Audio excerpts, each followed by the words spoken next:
સંચાલનનું સ્વરૂપ અને મહત્વ,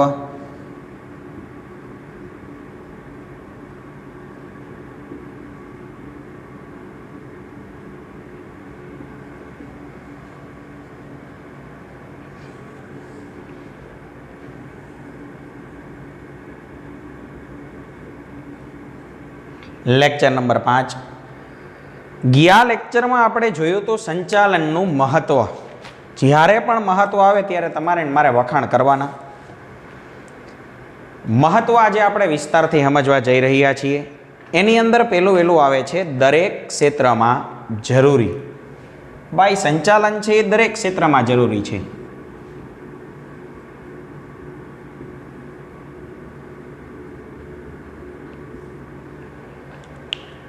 દરેક ક્ષેત્ર એટલે ગયા લેક્ચરમાં આપણે જોયું હતું.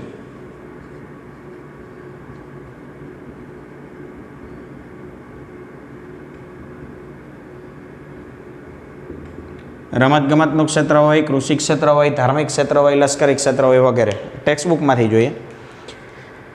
સંચાલન એ માત્ર ઉદ્યોગ ધંધામાં જ નહીં, પરંતુ ધાર્મિક, સંરક્ષણ, સામાજિક, રાજકીય, શૈક્ષણિક તથા રમતગમત એમ દરેક પ્રકારની પ્રવૃત્તિમાં આવશ્યક છે. આ તમામ પ્રકારની પ્રવૃત્તિઓમાં આયોજન, વ્યવસ્થા તંત્ર, દોરવણી, અંકુશ વગેરે છે એ સંચાલનના તમારે મારે કાર્યો કરવા પડતા હોય છે. ત્યારબાદ બીજું છે સાધનોનો ઇષ્ટતમ ઉપયોગ.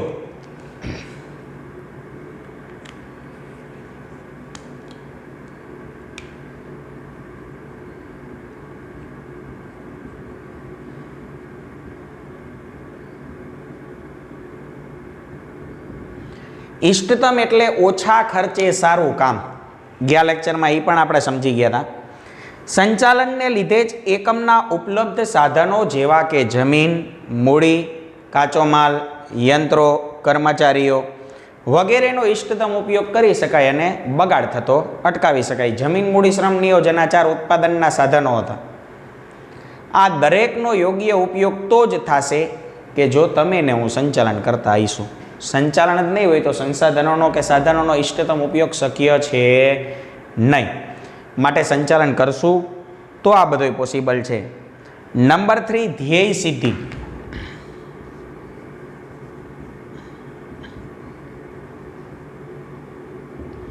આ પણ વિસ્તારથી આપણે સમજી ગયા હતા. મોટે ટેક્સ્ટબુકમાંથી વાંચવાનું જ છે. ધંધાકીય એકમના ધ્યેયની સિદ્ધિ માટે સંચાલન અનિવાર્ય છે, એટલે કે જરૂરી છે અથવા તો ફરજિયાત છે. જો ધ્યેય સિદ્ધિ જ નહીં હોય તો બધું નકામું. ધ્યેય સિદ્ધિ માટે સંચાલન અનિવાર્ય છે. સંચાલનને લીધે સાધનોનો ઇષ્ટતમ ઉપયોગ શક્ય બને છે અને તેથી એકમના ધ્યેયને છે એ સિદ્ધ કરી શકાય છે. ભાઈ એવું માત્ર ને માત્ર તમારે મારે હાવ મૌલિકતાથી લખવાનું છે, બીજું કંઈ કરતાં કંઈ છે નહીં. ત્યારબાદ નંબર 4 ધંધાની સફળતા માટે ઉપયોગી.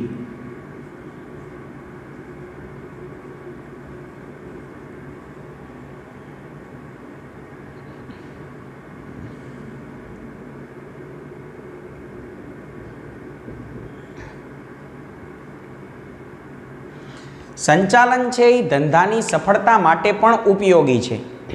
કઈ રીતે? તો કે મેં તમને કીધું હતું એક્ઝામ્પલ સાથે. ધંધાકીય એકમની સફળતામાં અન્ય પરિબળોની સરખામણીમાં સંચાલનનો ફાળો વિશેષ રહેલો છે. બીજા પરિબળ કરતાં છે એ સંચાલન વધારે સારું. ખાસ કરીને મેં તમને એક્ઝામ્પલ સાથે આપ્યું હતું, જો તમે સંચાલન કરશો તો ધંધો હાવ તળિયે બેસી ગયો છે એ છે ઉપરના લેવલ લગીને પહોંચી જાય. અને જો સંચાલન નહીં કરો તો ઉપરના લેવલે જે ધંધો તો એ પાછો તળિયે બેસી જાય, વાર લાગશે નહીં. તો આમાં એ જ કીધું છે, બીજું કંઈ છે નહીં. ધંધાની સફળતા કે નિષ્ફળતાનો આધાર સંચાલન ઉપર રહેલો છે. નાના પાયાના ઔદ્યોગિક એકમો જો મોટા ઔદ્યોગિક એકમોનું સ્વરૂપ ધારણ કરી શકતા હોય તો તેનો બધો જ શ્રેય સંચાલનને ફાળે જાય છે. અને કાર્યદક્ષ સંચાલનને કારણે જ ખોટ કરતા એકમો નફો કરતા થઈ ગયા છે અને થઈ શકે છે. તમારું સંચાલન કાર્યદક્ષ હોવું જોઈએ, કાર્યક્ષમ હોવું જોઈએ, તો એકમ ખોટ કરતો હોય છે ને એ પ્રોફિટમાં આવી જાય. આરકોમનું ઉદાહરણ જોયું હતું, રિલાયન્સ કોમ્યુનિકેશન, યસ બેંકનું ઉદાહરણ જોયું હતું કે ભાઈ યસ બેંક છે એ અત્યારે લગીને હાવ તળિયે વહી ગઈ હતી અને હજી તળિયે જ છે પહેલાં કરતાં. શું કામ એને? એનો સંચાલક નબળો હતો. મેનેજમેન્ટ જેના હાથમાં હતું એને કારણે બેંક છે હાવ લોસમાં વહી ગઈ હતી. પણ હવે મેનેજમેન્ટ બદલાણું. એવા જ કાર્યો કરવાના કે જેનાથી બેંકને પ્રોફિટ થાય. હવે પહેલાં કરતાં યસ બેંકનો નફો છે એ વધ્યો. પહેલાં યસ બેંક પુષ્કળ ખોટમાં હતી, હવે ઓછી ખોટમાં છે. કહેવાનો મતલબ પહેલાંની સરખામણીમાં નફો તો થયો જ છે. તો મેનેજમેન્ટ સારું તો ખોટ કરતાં એકમ છે એ નફો કરતાં થઈ શકે. જો આવું નવું મેનેજમેન્ટ રહે તો ટૂંક સમયમાં યસ બેંક છે એ લોસમાંથી વહી જાય, ડેપ્ટ ફ્રી થઈ જાય, દેવામાંથી મુક્તિ મળી જાય. અત્યારે તો યસ બેંક પુષ્કળ દેવામાં ડૂબેલી છે. તો ભાઈ આ ધંધાની સફળતા માટે ઉપયોગી. એના પછી રોજગારીની તકોમાં વધારો. ભાઈ તમે સંચાલન કરશો તો રોજગારીની તકોમાં તો વધારો થવાનો જ છે હો ભાઈ.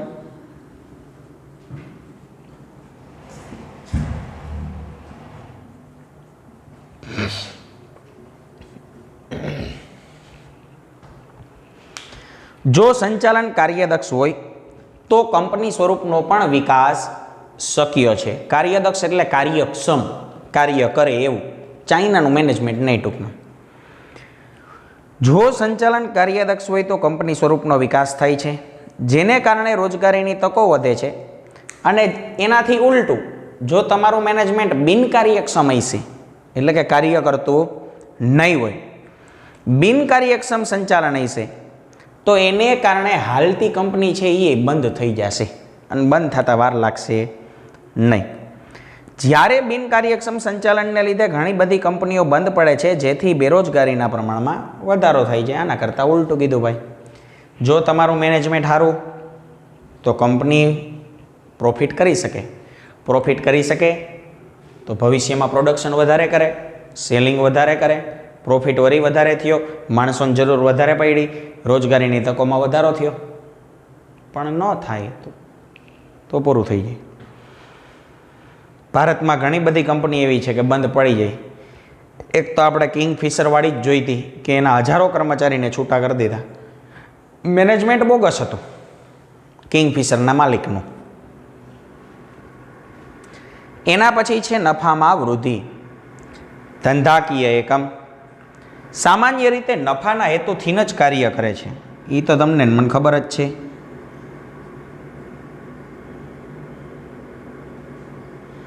જનરલી આપણો પર્પસ એક જ હોય કે પ્રોફિટ કમાવો. કાર્યક્ષમ અને કુશળ સંચાલકો પોતાની આગવી સૂઝ અને આવડત દ્વારા ઉપલબ્ધ સાધનોનો કરકસરપૂર્વક મહત્તમ ઉપયોગ કરીને મહત્તમ નફો મેળવી શકે છે. હા ભાઈ, સંચાલકો સારા હશે, કાર્યક્ષમ હશે, બુદ્ધિવાળા હશે તો એ પોતાની બુદ્ધિ વાપરી અને નફામાં વૃદ્ધિ કરી શકશે.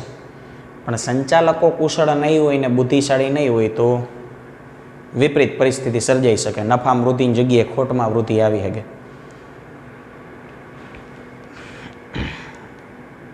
પોતાની આગવી સૂઝ અને આવડત દ્વારા ઉપલબ્ધ સાધનોનો કરકસરપૂર્વક ઉપયોગ કરી મહત્તમ નફો મેળવે છે. આથી જ યોગ્ય રીતે કહેવામાં આવ્યું છે કે નફો જ ધંધાની સફળતાનો માપદંડ છે. નફો નહીં હોય તો નકામું. એના પછી નંબર 7 છે સામાજિક લાભ. ભાઈ સામાજિક લાભમાં પણ આપણે એક્ઝામ્પલ સાથે સમજ્યા હતા.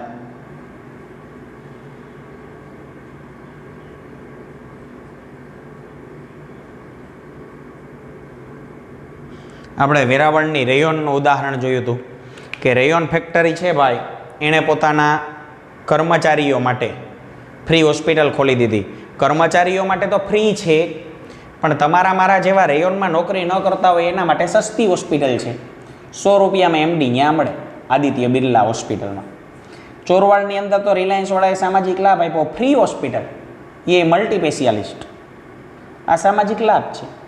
ડુંગરપુરની અંદર છે એ ભાઈ પેથલજીભાઈ ચાવડાએ doctor Subhash sport cricket ground આપ્યું લોકો માટે. લોકોને મકાન બનાવી દીધા, ગરીબ માણસોને જીવન જરૂરિયાતની વસ્તુઓ આપી. શું છે સામાજિક લાભ? દરેક ધંધાકીય એકમ સમાજમાં રહીને અને સમાજ માટે જ કામગીરી કરે છે. સમાજના સાધનોનો ઉપયોગ કરી સમાજમાં વસતા લોકોના લાભાર્થે પોતાની કામગીરી કરે છે. સમાજમાં જ રહી છે અને સમાજના લોકો માટે જ પોતાની છે એ કામગીરી કરે છે. એ તો ભાઈ ધંધો તો સમાજમાં જ રહીને હાલે. ધંધા વિનાનો સમાજ કે સમાજ વિનાનો ધંધો હોય નહીં. સમાજના સાધનોનો ઉપયોગ કરી સમાજમાં વસતા લોકોના લાભાર્થે પોતાની કામગીરી કરે છે. ધંધાની સફળતા સમાજની સમૃદ્ધિ અને સુખાકારીમાં વધારો કરે છે. આના કારણે લોકોની સુખાકારીમાં પણ શું થાય છે ભાઈ? વધારો થાય છે. ધંધાકીય એકમો અનેકવિધ વસ્તુઓ અને સેવાઓનું ઓછી પડતરે ઉત્પાદન કરે છે. ભાઈ ધંધાના જેટલા એકમ છે એ ઓછી પડતરે છે એ ઉત્પાદન કરવાના જ છે. અને ઓછી પડતરે ઉત્પાદન કરે છે અને સમાજને વ્યાજબી કિંમતે વસ્તુ પૂરી પાડે છે. તો આ સામાજિક લાભ આપ્યો કહેવાય. પોતે સસ્તું બનાવીને વેચે સસ્તું, અને ઘણીવાર તો મેં તમને કીધું એવા પણ સામાજિક લાભ આપે છે. પરિણામે સમગ્ર સમાજનું કલ્યાણ થાય છે અને આને કારણે સમાજનું કલ્યાણ થાય. એના પછી છે રાષ્ટ્રીય હેતુ. છેલ્લો મુદ્દો, 8મો મુદ્દો. અર્થતંત્રના આર્થિક, સામાજિક અને રાષ્ટ્રીય વિકાસ માટે વણ વપરાયેલ માનવ સંપત્તિ અને વણ વપરાયેલ ઉત્પાદનના સાધનોનો મહત્તમ ઉપયોગ માટે કાર્યક્ષમ સંચાલન આવશ્યક છે. બીજી કંઈ અહીં વાત કરી નથી, પણ રાષ્ટ્રીય હેતુમાં ચોખ્ખું એવું કીધેલું છે કે અર્થતંત્રનો જો વિકાસ કરવો હોય તો આના માટે વણ વપરાયેલ માનવ સંપત્તિ છે એ મેળવવાની અને એની આગળ કાર્ય કરાવવાનું. વણ વપરાયેલ માનવ સંપત્તિ એટલે કે જેનો ઉપયોગ નથી થયો, વણ વપરાયેલ, વપરાયા વગરની. અને માનવ સંપત્તિ એટલે માણસો, બોલે તો કર્મચારીઓ કે જે બિચારા બેરોજગાર હોય એના દ્વારા છે રોજગારી મળશે અને રાષ્ટ્રીય હેતુ છે એ આપણો સિદ્ધ થશે. ભારતની અંદર સૌપ્રથમ મંદી 1929માં આવી હતી. વિશ્વની અંદર અમેરિકામાં કંઈક 28માં આવી હતી, અને આમ જોઈએ તો ઓલ ઓવર વિશ્વમાં 28, 29માં આવી હતી. આપણે મંદીનો ભોગ બન્યા હતા. તો અમેરિકામાં મંદી આવી ને ત્યારે આ મંદીને દૂર કરવા રાષ્ટ્રીય હેતુના અનુસાર કે માનવ સંપત્તિનો ઉપયોગ કરો, તો પ્રોફેસર કેન્સે એક સૂત્ર આપ્યું હતું. એ સૂત્ર એવું હતું, ખાડા ખોદાવો ને ખાડા બુરાવો. ખાડા ખોદાવો ને ખાડા બુરાવો. આના કારણે અર્થતંત્ર આખું હાલતું થઈ શકે. કેવી રીતે?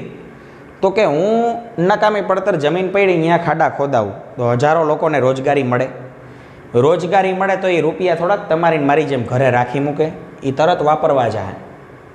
તો પહેલાં તો ખાડા ખોદ્યા, આપણે એને પૈસા દીધા, એણે નાના વેપારીને અહીંયાથી માલ લીધો, એને અહીંયા માલ પૂરો થઈ ગયો, એને કારખાનાવાળાને ઓર્ડર આપ્યો, કારખાનાવાળાએ ખેડૂત આગળથી માલ લીધો, વરી ખેડૂત આગળ રૂપિયા આવ્યા, વરીમાંથી લીધું, તો ચકેડું છે એ આખું ચાલુ થઈ ગયું. પ્લસ ખાડા ખોદાવ્યા તો વરસાદ સારો પડ્યો તો જમીનમાં પાણી ઉતર્યું, ખેતી સારી થઈ, વરી ખેતીમાં રોજગારી મળી, વરી પાક સારો થયો, વરી કાચો માલ નહોતો તો આવી ગયો, વરી કારખાના ચાલુ થયા, કારખાના ચાલુ થયા એટલે અહીંયા માણસોને રોજગારી મળી, એ માણસોને રોજગારી મળી તેને પાછા રૂપિયા વાપર્યા. ટૂંકમાં રૂપિયો જે સ્થિર થઈ ગયો તો એ ફરવા માંડ્યો. હજી તો ખાડા ખોદાવ્યા, હવે એ કે ખાડા બુરાવો, વરી માણસો આગળ રૂપિયા આવે. ટૂંકમાં અર્થતંત્ર ધબકતું થઈ ગયું, ચકેડું ચાલુ થઈ ગયું, જે સ્ટોપ થઈ ગયું તો નહીં. તો જે કંઈ પ્રોડક્ટ નથી એ પણ બનવા માંડી. આજના જ ન્યૂઝપેપરમાં આવ્યું કે ભારતનો જીડીપી છે એ 23% ઘટ્યો, તો તે દી ઘટેલો જ હતો, પણ આ કામ કર્યું તો બધું ચાલુ થઈ ગયું. તો એ રાષ્ટ્રીય હેતુ. ત્યારબાદ આવે છે નવો ટોપિક, સંચાલન વિજ્ઞાન, કળા અને વ્યવસાય. તો ભાઈ મહત્વ હજી એકવાર તમારે માત્ર મુદ્દા યાદ રાખવાના છે, બીજું કંઈ કરતાં કંઈ અંદર તો મૌલિકતાથી લખતા આવડી જાય ભાઈ તમને.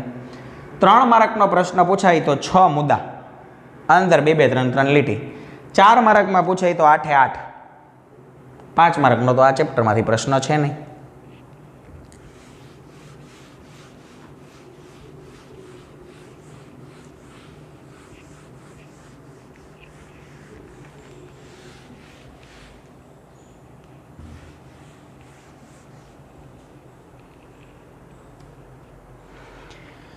હવે આવે છે સંચાલન વિજ્ઞાન, કળા અને વ્યવસાય.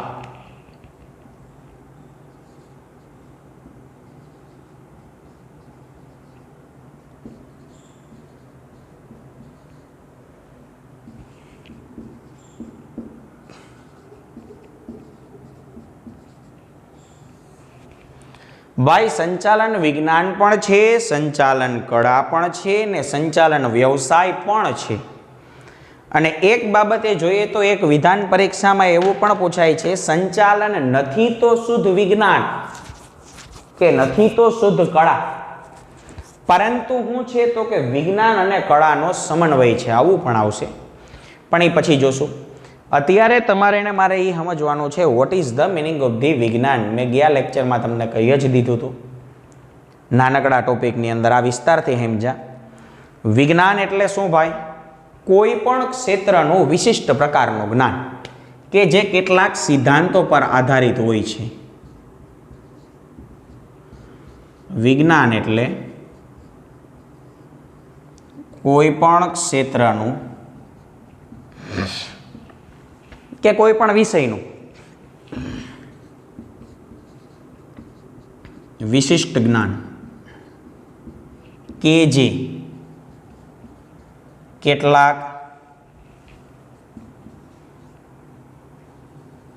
સિદ્ધાંતો પર આધારિત હોય છે. તો વિદ્યાર્થી મિત્રો, વિજ્ઞાનમાં એક બાબત ખાસ ભાર મૂકવાનો, સિદ્ધાંત. વિજ્ઞાન છે એ સિદ્ધાંત પર આધારિત હોય. સિદ્ધાંત વગરનું વિજ્ઞાન કોઈ દી હોય નહીં. જ્યાં જ્યાં વિજ્ઞાન ત્યાં ત્યાં સિદ્ધાંત. સિદ્ધાંત વગરનું વિજ્ઞાન શક્ય નથી. તો સંચાલન એક વિજ્ઞાન છે તો કે હા છે. પૂછો કેવી રીતે? તો કે જેમ વિજ્ઞાનને પોતાના આગવા સિદ્ધાંત છે એવી જ રીતે સંચાલનને પણ પોતાના આગવા સિદ્ધાંત છે. ભાઈ વિજ્ઞાનને સિદ્ધાંત છે તો કે હજારો, ગુરુત્વાકર્ષણ બળનો સિદ્ધાંત ને કાર્ય કારણનો સિદ્ધાંત ને એવા તો હજારો સિદ્ધાંત છે. સિદ્ધાંત વિનાનું વિજ્ઞાન નથી. તો જેમ વિજ્ઞાનને પોતાના આગવા સિદ્ધાંત છે એવી રીતે સંચાલનને પણ આગવા સિદ્ધાંતો છે. સંચાલનના કયા કયા આગવા સિદ્ધાંત છે? તો કે ભાઈ છે જ ને. સંચાલન ડાયરેક્ટ ન કરાય. સંચાલન કરતાં પહેલાં શું કરવું જોઈએ? આયોજન. આયોજન થઈ જાય પછી શું કરવું જોઈએ? વ્યવસ્થા તંત્ર. વ્યવસ્થા તંત્ર થઈ જાય પછી શું કરવું જોઈએ? કર્મચારી વ્યવસ્થા.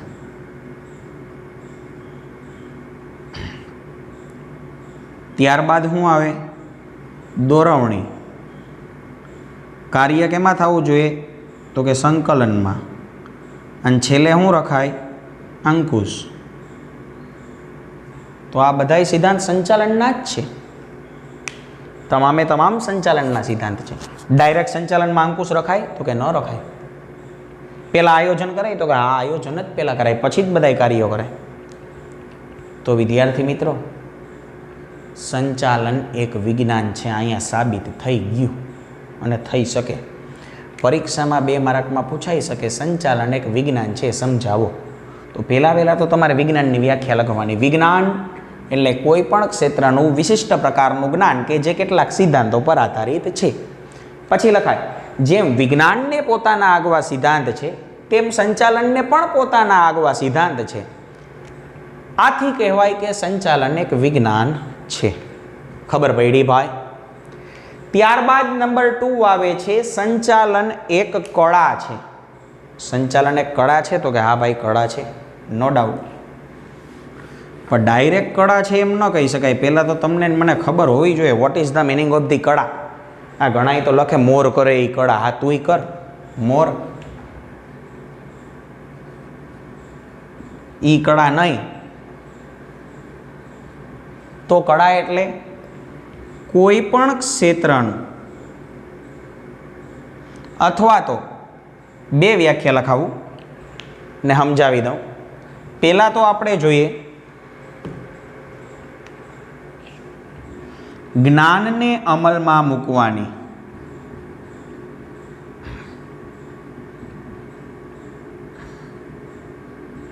સરળ પદ્ધતિ.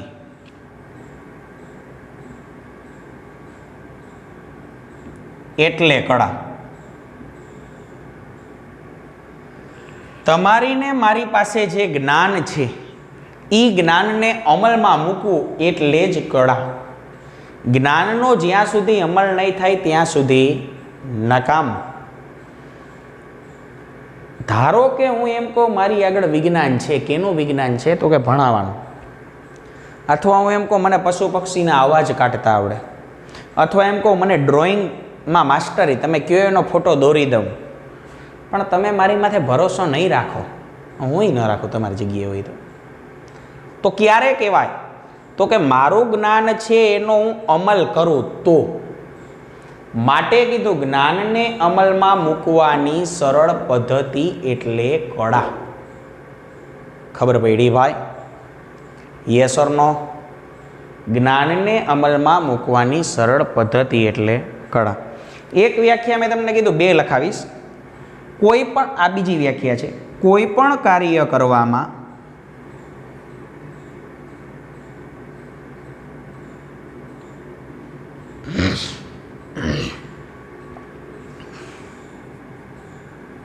વ્યક્તિનું નૈપુણ્ય કે કૌશલ્ય એટલે પણ કળા. હો ભાઈ, આ અથવા છે. તમારી આગળ કોઈ પણ કાર્ય કરવાનું કાં તો નૈપુણ્ય હોય ને કાં તો કૌશલ્ય હોય, ઇટ્સ કોલ્ડ કળા. ગમે એ કાર્ય ન કહે, નૈપુણ્ય ઇટ્સ કોલ્ડ નિપુણતા, માસ્ટરી જેને કહેવામાં આવે. તો આ છે કળા. ખબર પડી ભાઈ? માટે સંચાલન કળા કેવી રીતે છે? હાલો, સંચાલન વિજ્ઞાન છે એ તો સમજી ગયા, પણ સંચાલન કેવી રીતે કળા છે? તો કે વિદ્યાર્થી મિત્રો, આમાં કંઈ નથી. હું તમને ખાલી એક જ શબ્દમાં કહું, મારી પાસે મેનેજમેન્ટનું નોલેજ મગજમાં છે, કેમ સંચાલન કરવું એ મને આવડે છે, પણ હું એનો ઉપયોગ નહીં કરું તો, હું એનો ઉપયોગ નહીં કરું તો સંચાલન થાય જ નહીં ને. તો માટે સંચાલનનો છે એ આપણે ઉપયોગ કરવાનો ને બીજા આગળથી કામ કઢાવવાનું. આથી સંચાલન એક કળા છે. એની વ્યાખ્યા એવી છે, અન્ય સાથે રહી અન્ય પાસેથી કામ મેળવવાની કળા. હું તમારી આગળ રહેતો હોય ને તમારી આગળથી કામ કઢાવતા પણ મને આવડશે. માટે શું છે? સંચાલન એક કળા. સાબિત થઈ ગયું ભાઈ. મને મેનેજમેન્ટ કરતાં આવડવું જોઈએ. તમારા ભેગો રહે ખરીને તમારી આગળથી કામે કઢવી લઉં, છતાંય તમને ન ખબર પડે કે મેં કામ કરાવી લીધું. માટે સંચાલન છે એ કળા પણ છે. અને ત્યારબાદ ત્રીજું આવે છે, સંચાલન એક વ્યવસાય છે. પણ એ વ્યવસાય આપણે અલગ જ ટોપિક સમજશું. એ આખો મોટો ટોપિક છે અને આ વખતે એક્ઝામમાં પૂછાવાની પણ પૂરેપૂરી શક્યતા છે. અને વિજ્ઞાન અને કળાની અંદર ડૉક્ટર જોર્જા ટેરીએ એવું કીધું છે કે વિજ્ઞાન વ્યક્તિને જાણતા શીખવે છે ને કળા છે એ અમલ કરતા શીખવે. વિજ્ઞાનથી તમે એને હું જાણશું અને કળા દ્વારા એનો શું કરશું? અમલ. તો જોઈએ ટેક્સ્ટબુકમાંથી શું કહે. સંચાલન, વિજ્ઞાન, કળા અને વ્યવસાય. Management is a science and art and profession. Profession it's called વ્યવસાય. Art it's called કળા. Science it's called વિજ્ઞાન. વિજ્ઞાન, વ્યવસાય, કળા. એમાં પહેલો ટોપિક છે સંચાલન એક વિજ્ઞાન છે. વિજ્ઞાન એટલે વ્યવસ્થિત અને વિશિષ્ટ પ્રકારનું જ્ઞાન. ભાઈ લીટી કરો ઘરની ચોપડીમાં. હું કીધું વિજ્ઞાન એટલે વ્યવસ્થિત અને વિશિષ્ટ પ્રકારનું જ્ઞાન, જેમાંથી નિયમો તથા સિદ્ધાંતો તારવી શકાતા હોય અને કાર્ય કારણનો સંબંધ સ્થાપી શકાતો હોય તે વિજ્ઞાન છે. વિજ્ઞાનમાંથી નિયમો અને સિદ્ધાંતો તો તારવી શકાય જ છે ભાઈ, કારણ કે સિદ્ધાંત અને વિજ્ઞાન બે આપણે કહીએ તો એક સિક્કાની બે બાજુ છે, buy one get one free છે એમ કહેવાય. કારણ કે વિજ્ઞાન હોય અહીંયા સિદ્ધાંતો હોય જ, વિજ્ઞાન હોય અહીંયા નિયમો હોય જ. એટલે જ આમાં કીધું કે જેમાંથી નિયમો તથા સિદ્ધાંતો તારવી શકાતા હોય અને કાર્ય કારણનો સંબંધ સ્થાપી શકાતા હોય. કાર્ય કારણનો સંબંધ સ્થાપી શકાતો એટલે કોઈ પણ કાર્ય થાય છે એની પાછળ કંઈક કારણ સમાયેલું છે. કોઈ પણ કાર્ય થાય છે એની પાછળ કંઈક કારણ સમાયેલું છે. કારણ વગરનું બધું નકામું. તો વિજ્ઞાનમાં કાર્ય થાય ને કારણ છે, એટલે કે નિયમ છે એનો. હું એમ કહું કે તારા રાઈતે જ દેખાય ધોરે દીએ નથી દેખાતા, તો એનું કારણ છે, તો કાર્યકારણનો સંબંધ. હું એમ કહું માર્કર ઊંચે ફેંકો નીચે જ પડશે તો એ કાર્ય થયું, એની પાછળ કંઈક કારણ છે. માટે વિજ્ઞાનમાં કાર્ય કારણનો સંબંધ છે ભાઈ, અને એમાંથી નિયમો પણ તારવી શકાય છે ને સિદ્ધાંતો પણ તારવી શકાય છે. આગળ જોઈએ, સંચાલન વિજ્ઞાનના લક્ષણો જોવા મળે છે. હા ભાઈ, સંચાલનમાં વિજ્ઞાનના લક્ષણો ઓલરેડી જોવા મળે જ છે. ક્યાં ક્યાં? તો કે વ્યવસ્થિત જ્ઞાન, સર્વવ્યાપકતા, કારણ અસરોનો સંબંધ, હકીકતો, વિશ્લેષણ, પ્રયોગો, આધાર, નિયમોની ચકાસણી વગેરે વગેરે. ભાઈ ઘણા બધા સિદ્ધાંતો એના છે. તો એક તો કીધું વ્યવસ્થિત જ્ઞાન. ભાઈ જેમ વિજ્ઞાનમાં વ્યવસ્થિત જ્ઞાન છે એમ સંચાલનમાં પણ વ્યવસ્થિત જ્ઞાન છે. સર્વવ્યાપકતા, વિજ્ઞાન અત્ર તત્ર સર્વત્ર છે તો સંચાલન પણ અત્ર તત્ર સર્વત્ર છે. પછી કારણ, વિજ્ઞાનમાં કારણ છે, સંચાલનમાં કારણ છે. અસરોનો સંબંધ એમાંય છે નામાંય છે. હકીકત સંચાલનમાં પણ છે ને વિજ્ઞાનમાં પણ છે. વિશ્લેષણ એ સંચાલનમાં થાય ને વિજ્ઞાનમાં પણ વિશ્લેષણ થાય. પ્રયોગોનો આધાર, નિયમોની ચકાસણી વગેરે. સંચાલનને વિજ્ઞાનની જેમ જ પોતાના આગવા સિદ્ધાંતો છે. જેમ વિજ્ઞાનને આગવા સિદ્ધાંત છે ને એમ સંચાલનને પણ આગવા સિદ્ધાંતો છે. આ સિદ્ધાંતોમાં લીટી કરો ભાઈ, સંચાલનના કયા કયા સિદ્ધાંત છે. માનવ યંત્રો, મૂડી, પદ્ધતિ વગેરેનો ઉપયોગ કરવામાં આવે છે. માનવ યંત્ર પદ્ધતિ વગેરેનો ઉપયોગ કરવામાં આવે એટલે 6M હો ભાઈઓ. મેન, મની, મશીન, મટીરિયલ વગેરે. આમ સંચાલન એક વિજ્ઞાન છે. ડોક્ટર જ્યોર્જ ટેરી જણાવે છે કે વિજ્ઞાન વ્યક્તિને જાણતા શીખવે છે. લીટી કરો ભાઈ. વિજ્ઞાન શું કરશે તો કે વ્યક્તિને જાણતા શીખવે છે. તો આજે આપણે આટલું રાખીએ છીએ ભાઈ.